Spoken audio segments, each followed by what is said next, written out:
Hello students, how are you all?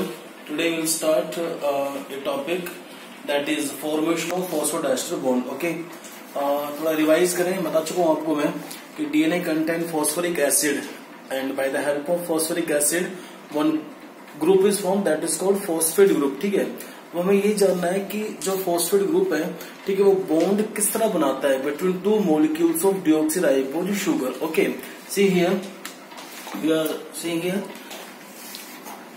There are two molecules of deoxyribose sugar, clear, and you know very well deoxyribose sugar has 5 carbons.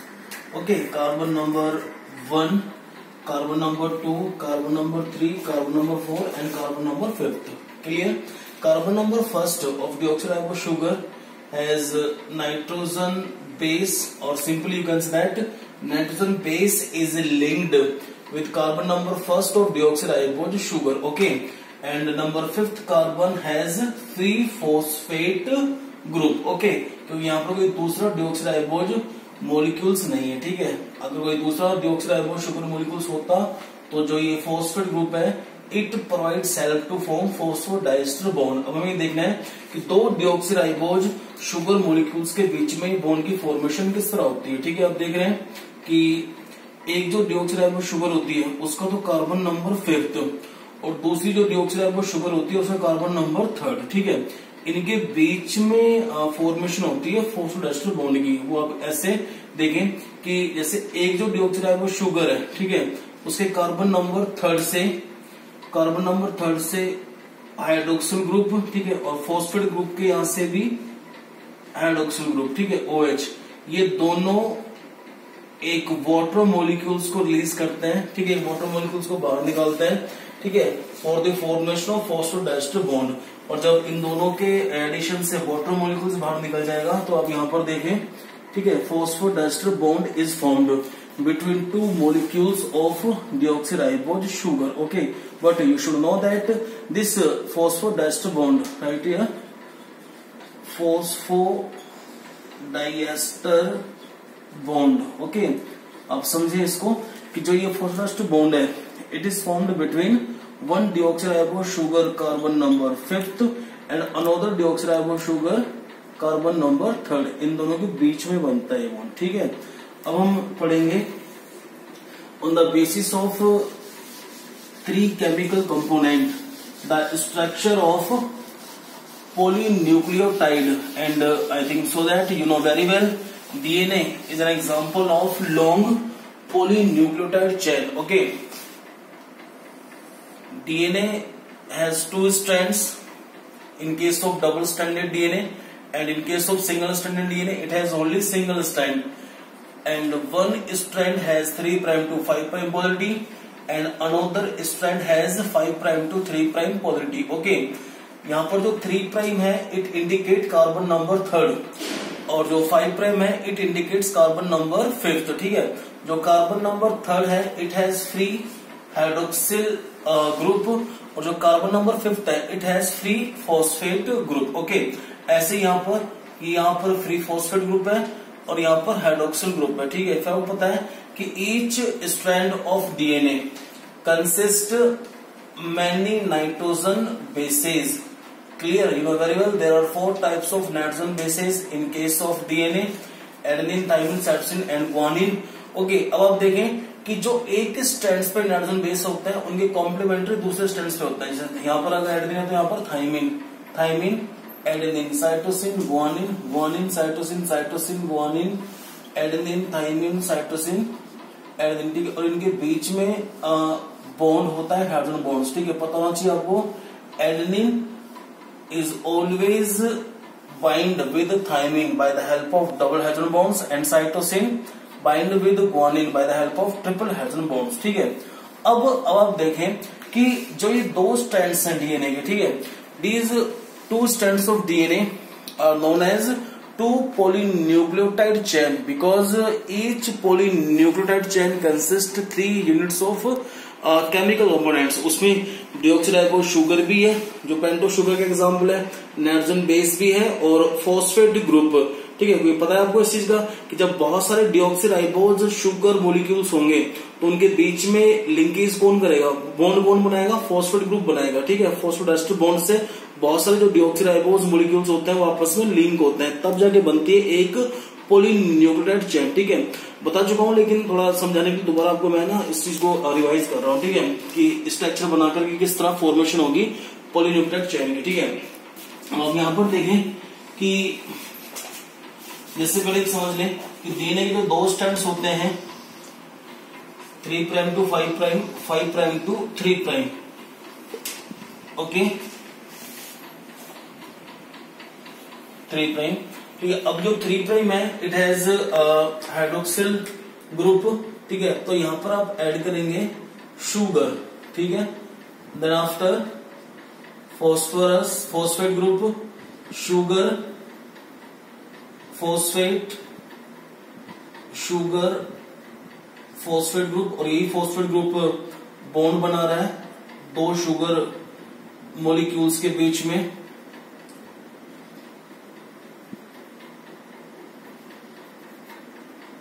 और ये 5 prime and. ठीक है, पता है ना आपको जो 5 प्राइम एंड है it has free phosphate group. ठीक है, ऐसे ही आप यहां पर देखेंगे कि जो 5 प्राइम है स्टार्टिंग करेंगे आप यहां से फॉस्फेट ग्रुप से, then after sugar, phosphate group, sugar, phosphate group, sugar, phosphate group, sugar, phosphate group, और लास्ट में अब जो होगा ये शुगर। ठीक है, क्योंकि ये शुगर ही है जो फ्री हाइड्रोक्सिल ग्रुप रखती है एट कार्बन नंबर 3। अब आप यहां देखेंगे कि जो शुगर है, ठीक है, शुगर लिंक करती है नाइट्रोजन बेसेस को। ठीक है, अब ये नाइट्रोजन बेस यहाँ जो लिंक होता है शुगर के साथ कार्बन नंबर 1 पे, और ये नाइट्रोजन बेस, इनके बीच में बॉन्ड फॉर्मेशन होती है। ठीक है, अब जैसे अगर यहाँ पर एडेनिन है और यहाँ पर थाइमिन है, ठीक है, तो दोनों क्या होंगे आपस में लिंक होंगे। ठीक है, और bye the help of hydrogen bonds. ठीक है, ऐसी इन शुगर, दोनों शुगर मॉलिक्यूल्स के बीच में नाइट्रोजन बॉन्ड है, नाइट्रोजन जो बेस है उनके बीच में बॉन्ड बनेगा हाइड्रोजन बॉन्ड्स। ठीक है, ऐसे दोनों शुगर मॉलिक्यूल्स के बीच में यहाँ पर देखेंगे आप। ठीक है, अब ये जो स्ट्रक्चर है ये एक तरह से पॉलीन्यूक्लियोटाइड चेन है। ठीक है, क्योंकि आप देख लें कि इस एक पॉलीन्यूक्लियोटाइड चेन के अंदर शुगर है। ठीक है, शुगर और एक फॉस्फेट जो ग्रुप है वो जोड़ रहा है दो शुगर मॉलिक्यूल्स को। आप देख लें कि यहाँ पर कितने फॉस्फेट ग्रुप है जो हेल्प कर रहा है for the formation of phosphodiester bond. ठीक है, और फिर एक जो शुगर है उसके साथ जैसे नाइट्रोजन बेस यहाँ पे एडेनिन है, तो इसके साथ कौन सा हाइड्रोजन बेस होगा, थाइमिन, और ये बीच में क्या बन रहा है, हाइड्रोजन बॉन्ड्स बन रहा है। ठीक है, इसमें में इसको आप दूसरे वे में देखें यहाँ पर। ठीक है, कैसे बता रहा हूं आपको मैं, P S P S P S P S. Okay, same year P S P S P S P S. ठीक है, जो पी है वो इंडिकेट कर रहा है फॉस्फेट ग्रुप को, जो हेल्प करता है for the formation of phosphodiester bond between two molecules of sugar. ठीक है, अब यहां पर बताया आपको मैंने कि जो नाइट्रोजन बेसेस होते हैं, ठीक है, उनके बीच में हाइड्रोजन बॉन्डिंग होती है। ठीक है, दो शुगर मॉलिक्यूल्स के बीच में। जैसे अब बताया कि यहाँ पर अगर एडेनिन है तो यहाँ पर क्या होगा, थाइमिन। ठीक है, साइटोसिन है तो यहाँ पर क्या होगा, guanine, guanine cytosine, thymine adenine. ठीक है, क्योंकि यही जो नाइट्रोजन बेस होते हैं लिंक होते हैं साथ किसके, शुगर मॉलिक्यूल्स के। तो आप देखें कि ये जो स्ट्रक्चर बन रही है अब ये क्या बन रही है, पॉलीन्यूक्लियोटाइड चेन की। और जो डीएनए होता है it has 2 polynucleotide chains in case of double stranded DNA. ठीक है, अब हम इसको स्ट्रक्चर के बेस पे देखेंगे कि नाइट्रोजन बेसेस के बीच में बॉन्ड की फॉर्मेशन किस तरह हो रही है। ठीक है, और ये चेन किस तरह बन रही है। ठीक है, जैसे एक डीऑक्सीराइबोज शुगर यूनिट्स है। ठीक है,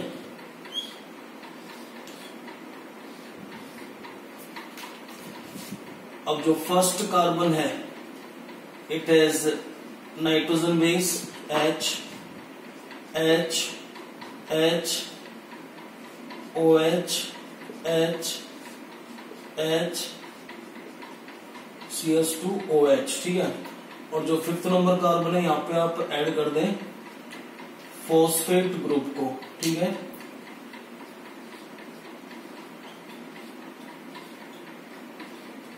ठीक है, अभी बताया आपको मैंने कि जो बॉन्ड की फॉर्मेशन होती है, ठीक है, वो एक डिऑक्सीराइबो शुगर के कार्बन नंबर 3 और दूसरी डिऑक्सीराइबो शुगर कार्बन नंबर 5 के बीच में, ठीक है।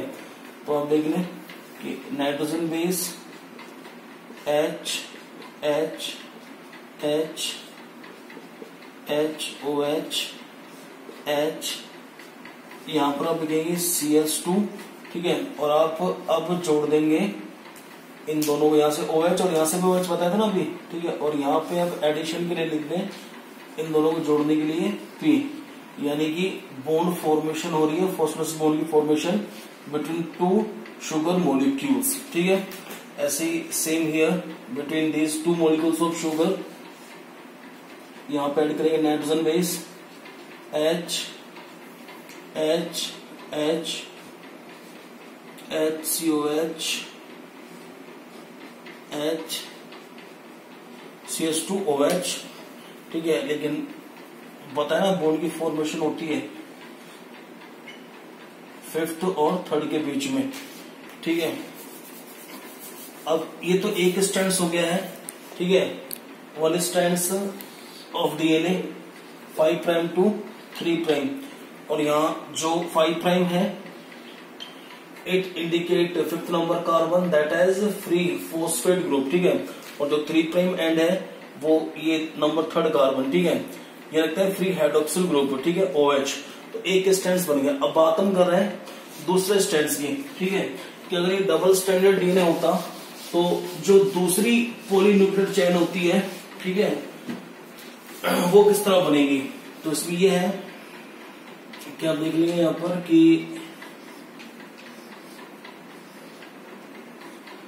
एक डिऑक्सीराइबो शुगर,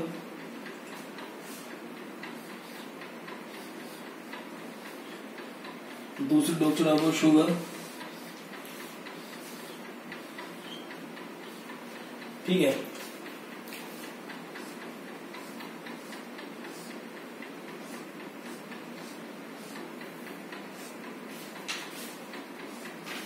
ठीक है, आप देख लेंगे कि जो कार्बन नंबर है वो स्टार्ट यहां से होगा, carbon number 1st, carbon number 2nd, carbon number 3rd, 4th और 5th, ठीक है, CS2OH, ओके। और ये H, ये हम नाइट्रोजन बेस ऐड करेंगे H H H OH, okay, H। अब इसमें ये है कि जो नाइट्रोजन बेसिस होंगे वो कॉम्प्लीमेंट्री होते हैं, ठीक है। बताया ना आपको मैंने कि एक नाइट्रोजन जो एक स्टैंड पे जो नाइट्रोजन बेस होंगे, ठीक है, उसके कॉम्प्लीमेंट्री जो नाइट्रोजन बेस होगा दूसरे स्टैंड पे क्या होगा, वो कॉम्प्लीमेंट्री होगा। अभी हम देखते हैं, ठीक है, CS2OH, पहले नंबरिंग कंप्लीट करें आप, OH H H H H और यहां पर आप ऐड कर देंगे नाइट्रोजन बेस, ठीक है। पहले तो देखें कि बॉन्ड की फॉर्मेशन कैसे हो रही है फॉस्फोएस्टर बॉन्ड की, ठीक है। अब ये जो है ये 3 प्राइम टू 5 प्राइम है, 3 प्राइम टू 5 प्राइम, ठीक है। और पता है ना आपको कि जो 3 नंबर 3rd जो कार्बन है it has free hydroxyl group, ठीक है। और जो नंबर 5th है it has free phosphate group, okay, ये आप देख रहे हैं। अब इस बॉन्ड की फॉर्मेशन कैसे हो रही है कि नंबर 5th जो कार्बन है, ठीक है, CS2OH, यहां से OH और एक दूसरे डिऑक्सीराइबो शुगर का नंबर 3rd से, ठीक है, यहां से OH। अब आप इन दोनों के बीच में बना देंगे हाइड्रोजन फॉस्फोडाइस्टर बॉन्ड, ठीक है। ऐसे ही number 5th carbon of this deoxyribo sugar और नंबर थर्ड जो कार्बन है दैट इज हाइड्रोक्सिल ग्रुप, यहाँ से OH को रिमूव कर दें, ठीक है, और यहाँ बनाते हैं फॉस्फोडाइस्टर बॉन्ड, ठीक है। अब आप देख रहे हैं कि ये दो पॉलीन्यूक्लियोटाइड चेन बन चुके हैं, ठीक है। अब मेन जो हमें समझना वो ये है कि एक जो स्ट्रैंड होता है डीएनए का, ठीक है, उसके जो नाइट्रोजन बेसेस होते हैं उनके कॉम्प्लीमेंट्री दूसरे होंगे, ठीक है। जैसे बताऊं आपको मैं अभी कि अगर यहाँ पर एडेनिन है, ठीक है, एक स्ट्रैंड पे, तो दूसरे स्ट्रैंड पे उसके कॉम्प्लीमेंट्री कौन सा होगा, थाइमिन होगा, ठीक है। और अगर यहाँ पर अब थाइमिन है तो यहाँ पर क्या होगा, एडेनिन, ठीक है। अगर यहाँ पे साइटोसिन होता तो यहाँ क्या होता, ग्वानिन, ठीक है। ऐसे ही अगर यहाँ थाइमिन है तो यहाँ एडेनिन, ठीक है। अब इनके बीच में बॉन्ड बन जाएंगे, जैसे बताया ना भी आपको मैंने कि adenine always bind with thymine bye the help of double hydrogen bonds, ठीक है। या फिर टी जब एक साइड बाइंड होगा तो वो भी bye the help of double hydrogen bonds, ठीक है। और जो साइटोसिन ग्वानिन है इनके बीच में बनते हैं 3 हाइड्रोजन बॉन्ड्स, ठीक है। फिर thymine binds with adenine bye the help of double hydrogen bonds, ठीक है। ये जो आप देख रहे हैं ये दो पॉलीन्यूक्लियोटाइड चेन्स हैं, ठीक है, जिनमें हम देख रहे हैं कि डीऑक्सीराइबोस शुगर भी है, फॉस्फेट ग्रुप है जो दो डीऑक्सीराइबोस शुगर मॉलिक्यूल्स को जोड़ने में हेल्प कर रहे हैं bye the help of phosphodiester bond, और नाइट्रोजन बेसेस भी है, ठीक है। और अभी हम कह सकते हैं कि ये एक स्ट्रक्चर बन चुकी है डबल स्ट्रैंडेड डीएनए की by the help of 2 polynucleotide chains, ठीक है। Next will study about Chargaff rules, ठीक है। चारगोफ रूल्स में क्या था कि एक साइंटिस्ट थे चारगोफ, ठीक है, उन्होंने एक अपना रूल दिया था on the basis of nitrogen bases, ठीक है। बताया भी आपको मैंने, दोबारा रिपीट कर रहा हूं कि जो नाइट्रोजन बेस होता है एडेनिन, ठीक है, adenine always equal to thymine, ठीक है। और हम कह सकते हैं कि thymine always equal to adenine, ठीक है। Cytosine always equal to guanine और guanine always equal to cytosine, ठीक है। सिंपल सी बात यह है कि जो दो स्ट्रैंड से डीएनए गए, ठीक है, 3 prime to 5 prime and 5 prime to 3 prime, ठीक है, यहाँ पर जितने नाइट्रोजन बेसेस होंगे, मतलब जितना यहाँ पे एडेनिन होगा उतना ही दूसरे स्ट्रैंड्स पे मतलब थाइमिन होगा, ठीक है। अब जैसे यहाँ एडेनिन है तो यहाँ thymine, cytosine, adenine, thymine, guanine, cytosine और एडेनिन काउंट कर लें आप, जैसे 1 2, ठीक है। तो यहाँ पर भी आप देख लें 1 2, ठीक है। अब यहाँ थाइमिन कितने हैं 1 2, तो यहाँ 1 और 2, ठीक है। तो टोटल नंबर जो है ना डिपेंड करता है, मतलब purine is always equal to जो मतलब एडेनिन है इक्वल टू थाइमिन और साइटोसिन इक्वल टू ग्वानिन, ठीक है। तो हम इसमें कह सकते हैं कि सिंपल इसमें यह है कि जो एडेनिन है, adenine always bind with thymine, पता है अभी आपको डबल हाइड्रोजन बॉन्ड से, ठीक है। और साइटोसिन बाइंड्स विद ग्वानिन, ठीक है। अब इसमें ये होता है कि the ratio between adenine and thymine, जो रेशियो होगा एडेनिन और थाइमिन के बीच में, and the ratio of cytosine and guanine always constant and equals 1, ठीक है।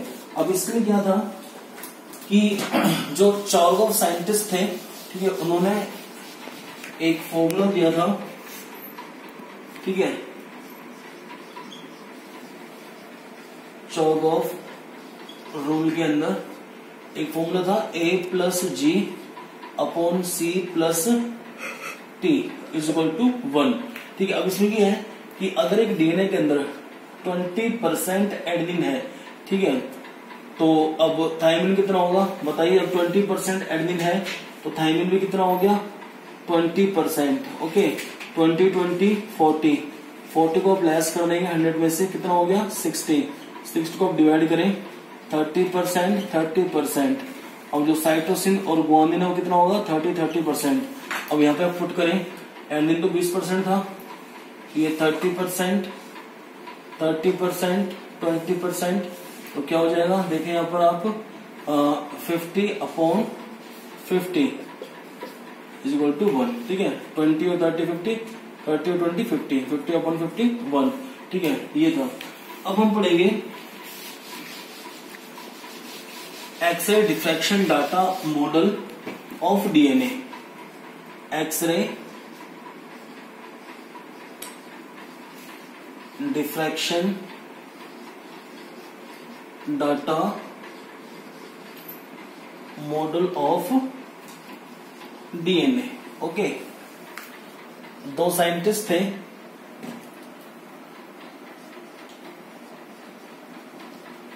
Franklin and Wilkins. Okay, they proposed X-ray diffraction data model of DNA. ठीक है, तो उन्होंने क्या किया, जब उन्होंने अपने एक्सपेरिमेंट किया था, clear, then they took a diffraction, then they took X-ray diffraction photograph of DNA bypassing X-ray through crystal of DNA. Okay, and they obtained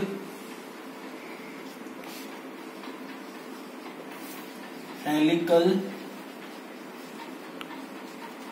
configuration of DNA.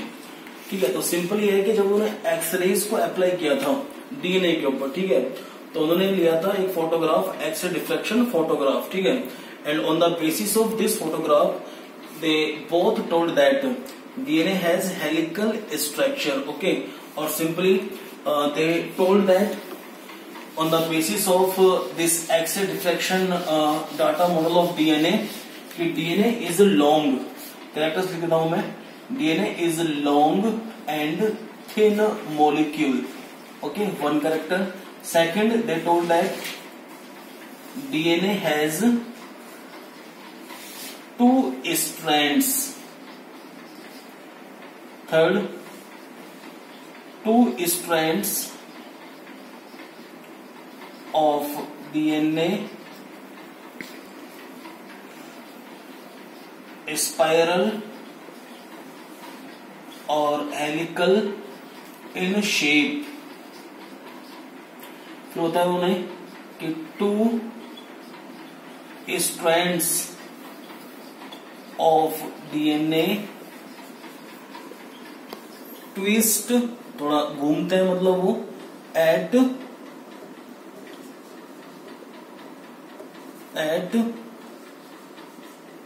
A specific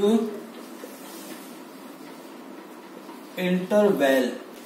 okay, इसके base पे फिर बताया कि जो देखो इस तरह के स्ट्रक्चर लिखी उनको, X-ray diffraction data model of DNA. ठीक है, और इसी के बेस पे बताया था कि जो डीएनए होता है इनके दो स्ट्रैंड्स होती हैं, ए एंड बी, और इन्हीं जो जो जो दो स्ट्रैंड्स डीएनए के इन्हीं के ऊपर नाइट्रोजन बेसेस होते हैं। ठीक है, और मतलब बताया था कि जो दो डीएनए होते हैं, ठीक है, ये स्पाइरली और हेलिकल शेप में होते हैं। ठीक है, अब ये क्या है, इन कैरेक्टर्स को ध्यान में रखते हुए, ठीक है, और इस मॉडल को देखते हुए, एक्सरे डिफ्रैक्शन डाटा मॉडल को देखते हुए, दो साइंटिस्ट थे,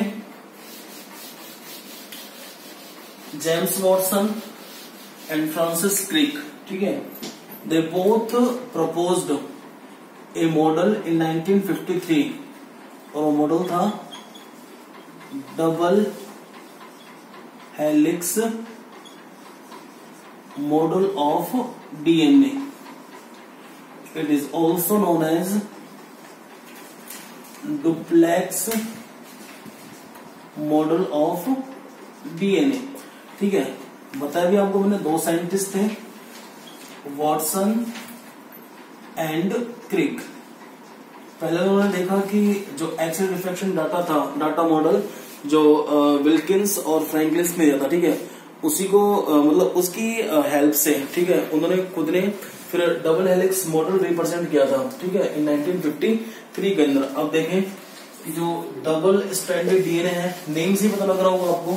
ठीक है, कि जो डबल हेलिक्स है, तो यानी कि जो डीएनए मॉलिक्यूल्स होगा इट हैज 2 हेलिक्स। ओके, पहले आप समझ लें, 2 हेलिक्स होती है and these 2 helix are spirally coiled with each other. ठीक है, जिस तरह हम कह सकते हैं ना, जैसे 2-3 फ्लोर का ऐसे मकान है और बाहर से हमने सीढ़ियां दी है, ठीक है, तो सीढ़ियां चढ़ती है ना ऊपर ऐसे ट्विस्ट होकर घूमती घूमती घूमती, ठीक है, ऐसे स्ट्रक्चर होती है, स्पाइरल फॉर्म में स्ट्रक्चर होती है डीएनए की। ठीक है, और जो ये 2 स्ट्रैंड्स होते हैं, ठीक है, ये स्पाइरली अरेंज होते हैं। ठीक है, और इनका ये है कि दीज 2 स्ट्रैंड्स ऑफ डीएनए और राइट हैंडेड कोइल्ड। ठीक है, राइट हैंडेड कोइल्ड होते हैं। ठीक है, समझ रहे हैं आप इसी को। अब इसमें क्या है कि जो डबल हेलिक्स मॉडल दिया था वॉटसन एंड क्रिक ने, ठीक है, ये मॉडल था बीडीएनए का। ठीक है, there are different types of DNA like A DNA, B DNA, C DNA, D DNA, E DNA and Z DNA. Okay, अब जो मॉडल दिया गया था वो बीडीएनए का दिया गया था। ठीक है, बीडीएनए मीन्स बैलेंस डीएनए और बेसिक डीएनए। ठीक है, ये जो बीडीएनए होता है ये एक्टिव फॉर्म में होता है हमारी सेल के अंदर। ठीक है, जो हेल्प करता है for different kinds of functions in our cell. Okay, अब बात चल रही है, बताऊंगा थोड़ा बहुत आपको मैं ये डिफरेंट टाइप्स की जो फॉर्मेशन, मतलब ये किस तरह बनता है एडीएनए सीडीएनए। ठीक है, अब इसमें ये था कि जो डबल हेलिक्स मॉडल था उसमें पता ना जो 2 स्ट्रैंड्स होते हैं। ठीक है, 2 स्ट्रैंड्स का अब देखें, 1 strand and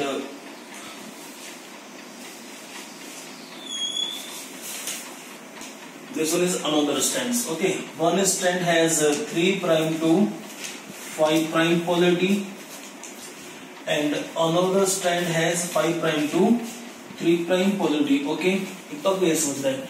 ठीक है, दूसरा जो स्ट्रैंड्स हैं, ये स्ट्रैंड्स को आप समझे, ये पॉलीन्यूक्लियोटाइड चेन होती हैं। ठीक है, और इसके अंदर जो शुगर है डिऑक्सीराइबो शुगर और जो फॉस्फेट है, फॉस्फेट ग्रुप है, वो बैकबोन बनाता है डीएनए स्ट्रैंड्स की। ठीक है, बाकी आपको पता है कि जो डिऑक्सीराइबो शुगर होती है उसके साथ नाइट्रोजन बेसेस तो लिंक होते ही होते हैं कार्बन नंबर फर्स्ट के साथ। ठीक है, तो अब इसमें क्या है, देखें कि नाइट्रोजन बेसेस जो प्रेजेंट होंगे, ठीक है, एक डीएनए स्ट्रैंड्स के ऊपर, ठीक है, उसके कॉम्प्लीमेंट्री नाइट्रोजन बेसेस दूसरे स्ट्रैंड्स पे प्रेजेंट होते हैं।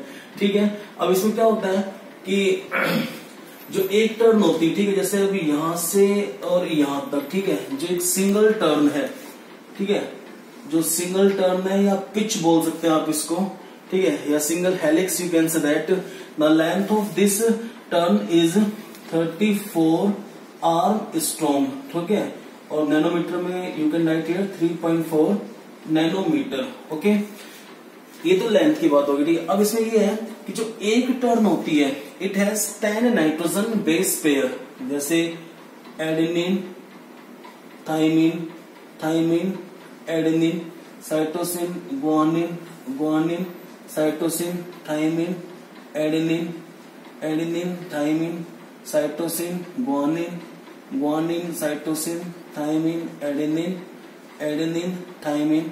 ठीक है, और पता है आपको इस चीज का कि इनके बीच में बॉन्ड फॉर्मेशन होती है, ए और टी के बीच में डबल हाइड्रोजन बॉन्ड्स हैं। ठीक है, और सी और जी के बीच में ट्रिपल हाइड्रोजन बॉन्ड्स होते हैं, साइटोसिन और गुआनिन के बीच में ट्रिपल हाइड्रोजन बॉन्ड्स होते हैं। ठीक है,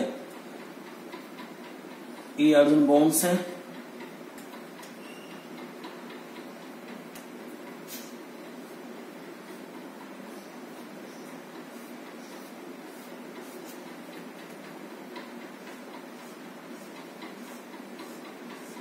ओके, तो अब देखें कि जो एक टर्न जो होती है, ठीक है, इट हैज 10 बेस पेयर्स। ठीक है, 10 बेस पेयर्स होते हैं एक टर्न के अंदर। ठीक है, और ये जो आप देख रहे हैं कि जो ये 2 बेस पेयर है, ठीक है, इन 2 बेस पेयर के बीच की जो डिस्टेंस है वो 0.34 नैनोमीटर होती है। ठीक है, और शॉर्ट में बोल सकते हैं 3.4 आर्मस्ट्रॉन्ग। ओके, सॉरी, आर्मस्ट्रॉन्ग में 3.4 लिख सकते हैं अपन। फिर बात चल रही है जो विड्थ है, ठीक है, 2 स्ट्रैंड्स के बीच में, वो होती है 20 आर्मस्ट्रॉन्ग। ठीक है, और in nanometer you can write 2 nanometer. ठीक है, तो ये स्ट्रक्चर है डीएनए की। ठीक है। और इसमें होता है कि एक बीच में एक्सिस होती है, ठीक है। Bye the help of this axis these two DNA strand separate from each other, ठीक है। और एक सुनने वाली बात यह है कि इसमें जो हाइड्रोजन बॉन्ड्स आप देख रहे हैं नाइट्रोजन बेसेज के बीच में, ठीक है, तो bye the help of hydrogen bonds जो ये दोनों स्ट्रैंड्स होते हैं दे आर मतलब tightly packed with each other, ठीक है। एक स्ट्रॉन्गनेस शो करते हैं, स्ट्रेंथ शो करते हैं, ठीक है। But in the presence of high temperature, ठीक है, high pH level and low salt concentration, ठीक है, जो ये हाइड्रोजन बॉन्ड्स होते हैं नाइट्रोजन बेसेस के बीच में, ये क्या होते हैं, टूट जाते हैं, ब्रेक हो जाते हैं, ठीक है। इससे क्या होगा कि जो डबल स्ट्रैंडेड डीएनए है, ठीक है, जो आप देख रहे हैं सामने, ठीक है, वो क्या हो जाएगा, सिंगल स्ट्रैंडेड डीएनए बन जाएगा, ठीक है।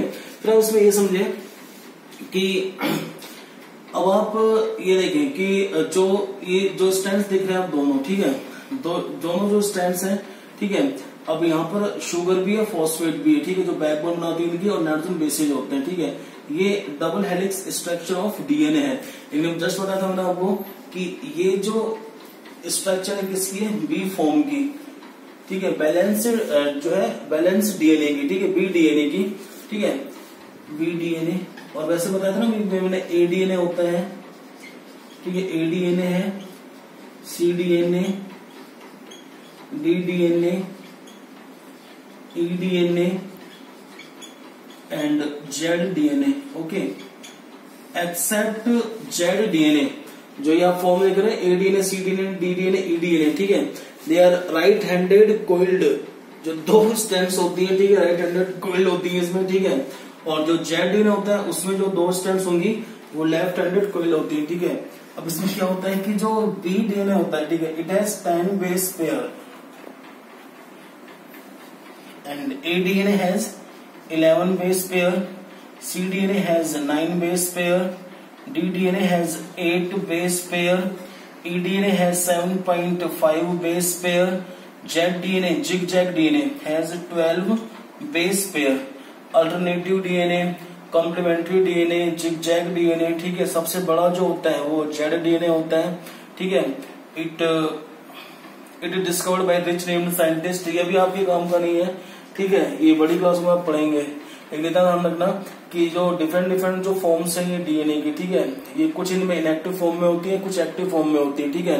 They form in the presence of high and low salt concentration, ठीक है। लेकिन मेनली जो ये है बेसिक होता है एक्टिव फॉर्म में बी डीएनए, जो हमारी बॉडी के अंदर होता है, ठीक है, एक्टिव फॉर्म के अंदर जो है होता है डिफरेंट फंक्शंस के लिए। अब इसमें यह है कि डबल हेलिक्स मॉडल के बाद हम पढ़ेंगे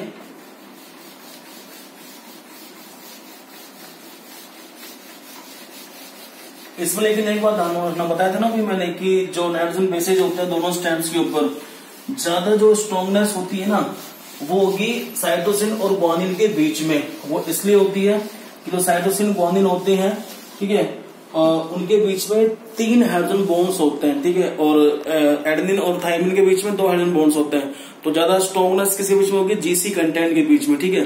और एक ध्यान रखना कि जो 2 डबल स्ट्रैंडेड डीएनए बताया अभी स्ट्रक्चर आपको मैंने, ठीक है, उसमें क्या होता है 2 ग्रूव्स होते हैं, मेजर ग्रूव और माइनर ग्रूव, ठीक है। जो मेजर ग्रूव होता है उसकी लेंथ, अभी लेंथ बताई थी ना, ठीक है, कि जैसे हम ये बात कर रहे हैं, ठीक है, तो अब ये देख रहे हैं ये तो क्या है, मेजर ग्रूव है, ठीक है, और जो ये स्मॉल वाला ये क्या है, माइनर ग्रूव है, ठीक है, जो स्मॉल वाला हिस्सा है ये, ठीक है। तो यहाँ पर देख लिया, समझाने के लिए बताया, जो मेजर ग्रूव होता है ना उसकी तो जो लेंथ कितनी होगी 22 आर्म स्ट्रॉन्ग, और जो माइनर ग्रूव होता है उसकी लेंथ होती है 12 आर्म स्ट्रॉन्ग। तभी टोटल बताया ना मैं आपको कि ईच टर्न ऑफ डीएनए, ठीक है, each turn off DNA has 34 arm strong, ठीक है, जो क्या रखता है 10 नाइट्रोजन बेस पेयर। अब इसमें यह है कि बताया ना मेजर ग्रूव और माइनर ग्रूव, ठीक है। ज्यादा क्या होता है, मेजर ग्रूव में वो नाइट्रोजन बेस सीक्वेंस प्रेजेंट होते हैं जिनको एंजाइम्स आइडेंटिफाई करते हैं, पहचानते हैं during replication and transcription process. ये बताऊंगा आपको बाद में मैं, ठीक है। अभी आप देखें और next topic is central dogma, okay. Central dogma of biology was proposed by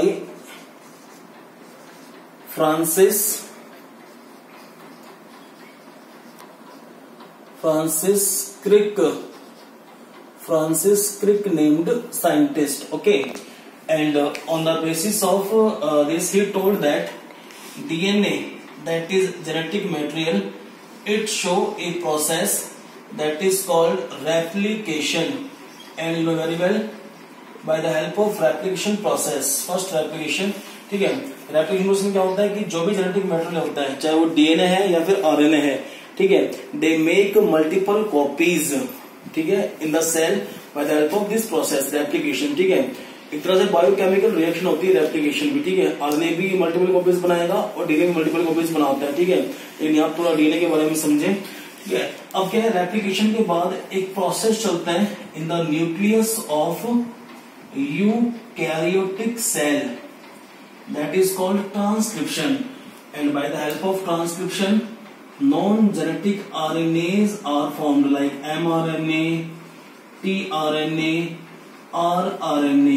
Okay, अब पता मत आपको कि जो आरएनए होता है वो भी दो तरह के होते हैं, genetic RNA and non genetic RNA. Clear? In case of genetic RNA I have told you single stranded RNA that has only single strand and double stranded RNA that has two strands. Okay. लेकिन non genetic जो RNA होता है वो किससे बनते हैं? DNA से बनता है bye the help of transcription process.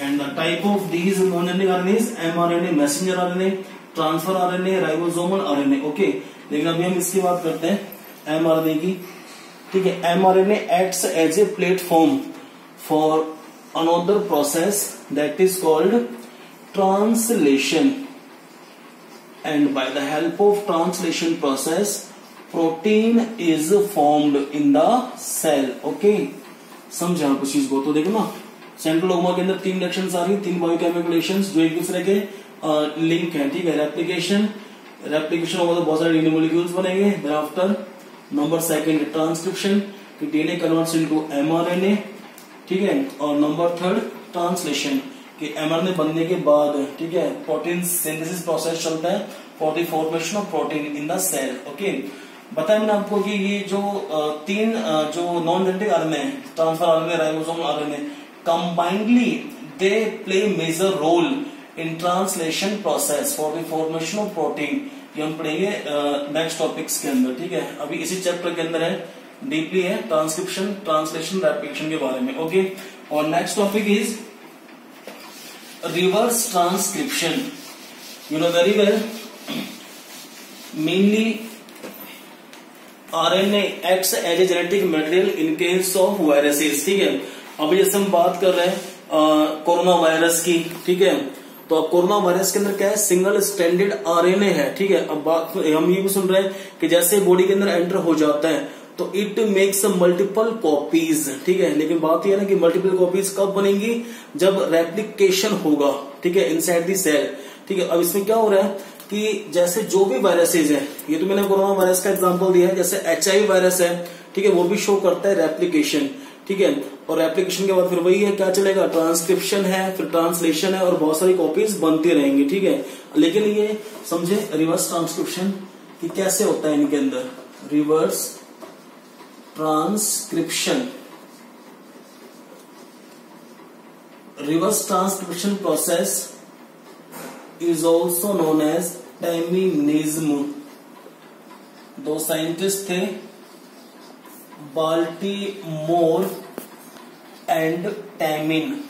On the basis of this scientist name, reverse transcription is known as Taminism. Okay, अब इसमें क्या हो रहा है रिवर्स ट्रांसक्रिप्शन में, कि जैसे वायरसेस बॉडी के अंदर एंटर हो जाते हैं तो उनके पास अंदर क्या है, आरएनए होता है, ठीक है। RNA convert into complementary DNA. अब ये प्रोसेस चलता है सारा होस्ट सेल्स के अंदर, ठीक है। कॉम्प्लीमेंट्री डीएनए बताया था ना अभी मैंने, types of DNA, A DNA, B DNA, C DNA. तो सी डीएनए क्या है, कॉम्प्लीमेंट्री डीएनए होता है ना, कॉम्प्लीमेंट्री डीएनए, और you can select viral DNA. Okay, this process takes place by the help of one enzyme that is called reverse transcriptase. Okay, अब देखिए RNA से सीडीएनए बनेगा, सीडीएनए बनने के बाद, कॉम्प्लीमेंट डीएनए बनने के बाद बनता है mRNA by the help of transcription. Then after translation process takes place for the formation of protein, ठीक है। और आपको पता है कि जो जेनेटिक मटेरियल होता है वायरसेस केस में, ठीक है, जो आरएनए है, ठीक है, it is surrounded by the help of protein code, ठीक है। तो इसमें क्या है कि इस प्रोसेस से जैसे RNA converts into complementary DNA, then after mRNA is formed, then after translation process takes place by which new viruses are formed, okay. This whole process is known as reverse transcription, ठीक है। अब जैसे reverse ये process चलता रहता है, ठीक है, जैसे आरएनए से डीएनए, सीडीएनए से एमआरएनए, ठीक है, फिर ये रिवर्स प्रोसेस चलता रहता है, ठीक है। इसलिए नाम कहते हैं इसको अपन रिवर्स ट्रांसक्रिप्शन। अब यहाँ लिख इतना ध्यान रखें, ठीक है, कि RNA converts into cDNA, cDNA converts into mRNA, और फॉर्मेशन किसकी होती है, प्रोटीन की होती है, ठीक है। In the next topic will study about packaging of DNA और न्यूक्लियोसोम, ओके।